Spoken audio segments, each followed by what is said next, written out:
2022 সালে যে statistic WHO প্রকাশ করেছিল বাংলাদেশের ক্যান্সার নিয়ে, সেখানে তারা 1 নম্বর ক্যান্সার হিসেবে খাদ্যনালীর ক্যান্সারকে বলেছে। বাংলাদেশে ক্যান্সারে যত রোগী আক্রান্ত হন তার ভিতরে 1 নম্বর হচ্ছে খাদ্যনালীর ক্যান্সার। তো এই খাদ্যনালীর ক্যান্সার সম্পর্কে আমাদের সবাইকে জানতে হবে, যেহেতু এটা 1 নম্বর ক্যান্সার। তো এই ক্যান্সারটা আমাদের খাদ্যাভ্যাসের সাথে জড়িত, আমাদের ধূমপানের সাথে জড়িত।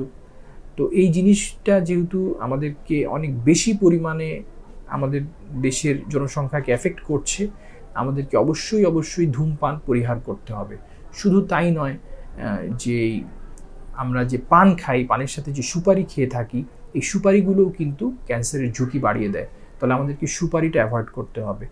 3 নম্বর যদি আমরা বলি, তাহলে পেটের বিভিন্ন রোগ, যেমন সিলিয়াক ডিজিজ নামে একটা রোগ আছে, এটা থাকলে আমাদের খাদ্যনালীর ক্যান্সার হওয়ার ঝুঁকি বেড়ে যায়।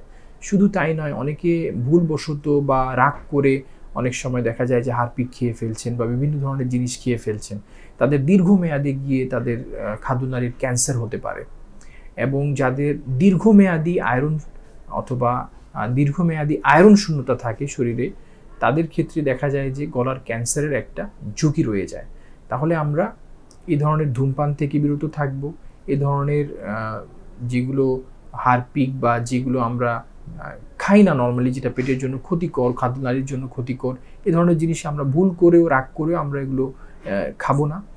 এবং কিছু কিছু ক্যান্সার দেখা গেছে যে পারিবারিক সূত্রে চলে আসে, এটা আসলে খুব বেশি মানে প্রিভেন্ট করা যায় না। সেক্ষেত্রে আসলে রেগুলার চেক আপে থেকে যদি হয়ে যায়, তাহলে সেটার ব্যবস্থা নিলে আমরা খাদ্যনালীর ক্যান্সার থেকে নিরাপদ থাকতে পারবো। এখন খাদ্যনালীর ক্যান্সার কী রোগ, মানে কী ধরনের লক্ষণ নিয়ে আসতে পারে, এটাও জানানো জরুরি। খাদ্যনালীর ক্যান্সার সাধারণত আমরা যেটা রোগীগুলো পেয়ে থাকি, তারা ঠিকমতো খেতে পারছেন না, ঠিকমতো গিলতে পারছেন না, অথবা খেলে বমি হয়ে যাচ্ছে, এই ধরনের সমস্যাগুলো নিয়ে আমাদের কাছে রোগীগুলো এসে থাকেন। এবং তারা খুব অল্পতে, যেহেতু কিছু খেতে পারেন না, তারা খুব দ্রুত শুকিয়ে যান। তাহলে যদি কেউ খেতে না পারে, বমি করে এবং খুব অল্পতে শুকিয়ে যাচ্ছেন, খুব অল্প দিনের ভিতরে ওজন কমে যাচ্ছে, এরকম যদি লক্ষণ থাকে, তাহলে অবশ্যই আমাদেরকে একজন পরিপাকতন্ত্র বিশেষজ্ঞের শরণাপন্ন হতে হবে যে আমাদের খাদ্যনালীর ক্যান্সার হচ্ছে কিনা।